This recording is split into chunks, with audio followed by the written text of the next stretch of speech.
chỉ vậy vết u đây tôi trồng chuối các phần lù tên này cái đó là ngã ít mình xe đâu đây chuối nắng về khá dari sang nắng xe về rồi đấy cái mà dù đi tiền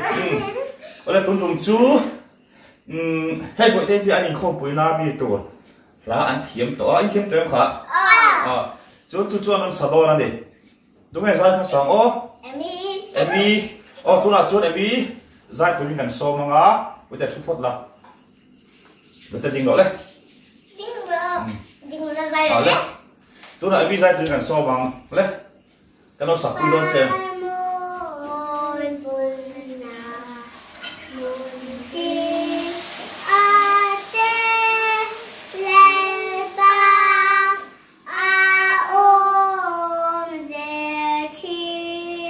các bạn thiếm về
good bé ngang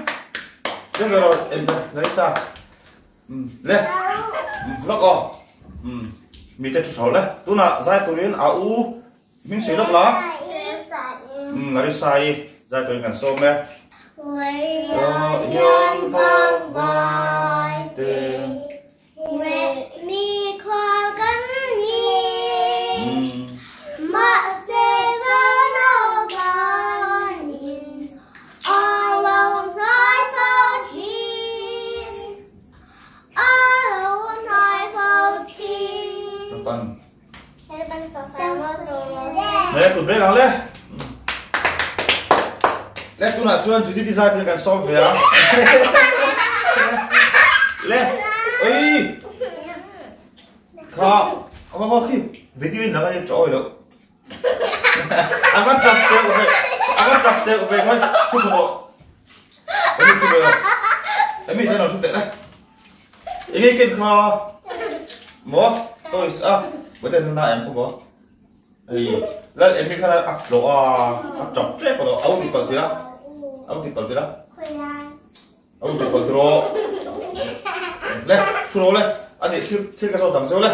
khi cầm ra cái em nữa em tăng nghe nhìn xem ren khay này em tăng nghe gì về xe lâu về anh ấy lại khôi khô em gì đấy em khô bố nó khôi khô gì về ê chú bố tụi con đó anh ấy lẽ in pol in sao vậy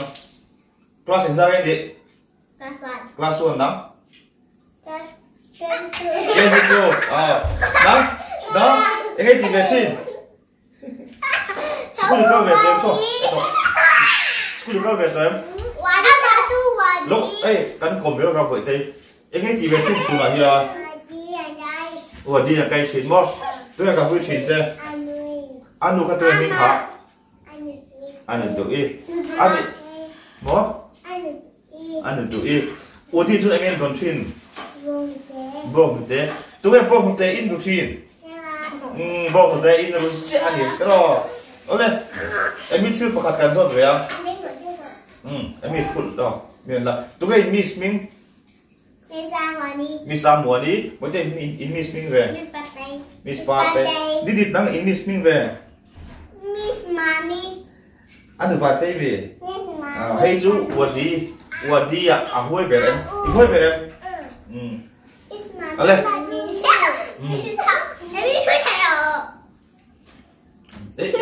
Tôi biết là khói xịt xịt bột một cái cái bột to khói xịt xịt bột chính đấy. Lên giúp cái đầu lên. Xịt xịt bột ăn chúng ngọc một bùi ai kinh lao cả tan chết here.